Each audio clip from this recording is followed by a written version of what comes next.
मित्रांनो, भक्तीची खरी परीक्षा कधी होते माहिती आहे का? जेव्हा लोक हसतात, निंदक टोमणे मारतात आणि देव स्वतःही तुमची कसोटी पाहतो. आज आपण पाहणार आहोत एक अद्भुत प्रसंग, जिथे दोन संन्यासी स्वामींना ढोंगी म्हणाले, पण पुढे जे घडलं ते पाहून त्यांचाच अहंकार चूर झाला. ही कथा आहे अक्कलकोटमध्ये घडलेल्या त्या दिव्य लीलांची. ही कथा आहे भक्त चोळप्पांच्या अढळ श्रद्धेची आणि ही कथा आहे स्वतः परब्रह्म अवतार स्वामी समर्थ यांच्या चमत्काराची. आज आपण 4था अध्याय श्रवण करणार आहोत. स्वामींची भक्ती करण्यासाठी मोठी तीर्थयात्रा, होम हवन, योगाभ्यास करण्याची गरज नाही. फक्त नामस्मरण, कीर्तन आणि श्रद्धेने पूजन पुरेसे आहे. जो स्वामींचे नाम जपतो त्याच्या हाती धर्म, अर्थ, काम आणि मोक्ष हे चारही पुरुषार्थ सहज येतात. स्वामी चरित्र ऐकले किंवा गायले तर जन्म मरणाची पुनरावृत्तीही चुकते. मागील अध्यायात आपण पाहिले, स्वामी अक्कलकोटात आले. अक्कलकोट नगरीत त्यांचे आगमन झाले. राजाने त्यांचे दर्शन घेतले, पण स्वामी कोणाच्या अधीन नव्हते. ते स्वेच्छेनेच तिथे राहू लागले. या अध्यायात आपण स्वामींचा अनन्यसाधारण भक्त चोळप्पा यांची कथा ऐकणार आहोत. चोळप्पा अतिशय गरीब होते, पण त्यांचे पूर्वसंचित प्रचंड होते. स्वामी त्यांच्या घरीच राहू लागले. ज्यांच्या सेवेसाठी अष्टसिद्धी तयार असतात, जे वैकुंठवासी आहेत, तेच स्वामी मानव रूपात चोळप्पांच्या घरी राहू लागले. चोळप्पा गरीब होते, पण स्वामी कृपेने तिथे लक्ष्मी स्वतः आली. स्वामी चोळप्पांची सतत परीक्षा घेत असत. कधी त्यांना त्रास देई, कधी उपेक्षा करत, कधी विचित्र वर्तन करत. पण चोळप्पा कधीही कंटाळले नाही. त्यांची पत्नीही पतिव्रता, सद्गुणी होती. तिच्या मनातही स्वामी सेवेचा आनंद अखंड वाहत होता. हळूहळू नगरातील लोकांची भक्ती दिवसेंदिवस वाढू लागली. देशोदेशी स्वामींची ख्याती झाली. लोक दर्शनासाठी येऊ लागले.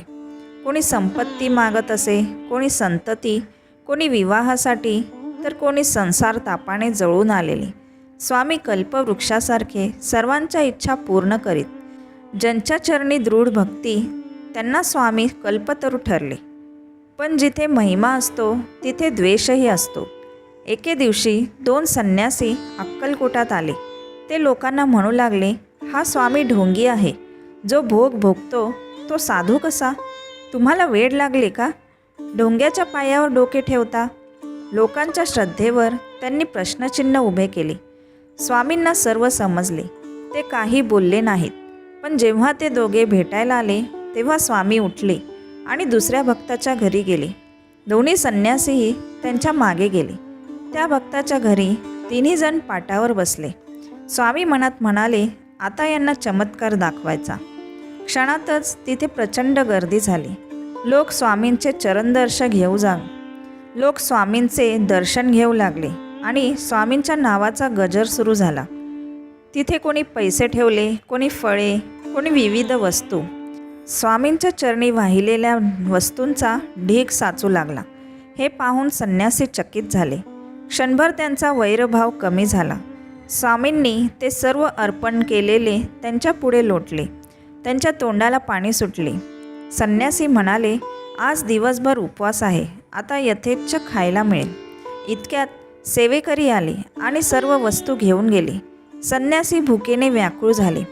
त्या दिवशी स्वामींनी स्वतःही अन्नस्पर्श केला नाही. सूर्यास्त झाला, रात्र झाली. संन्याशांना नियमाने अन्न मिळाले नाही. ते उपाशीच राहिले. जे स्वामींना छळायला आले होते त्यांचीच विटंबना झाली. अहंकाराचा दंड मिळाला. स्वामी अवतरलेच आहेत कुत्सित लोकांना योग्य धडा शिकवण्यासाठी. तेव्हा त्या संन्याशांना आपल्या वागण्याचा पश्चाताप झाला आणि त्यांनी स्वामींचे चरण धरले.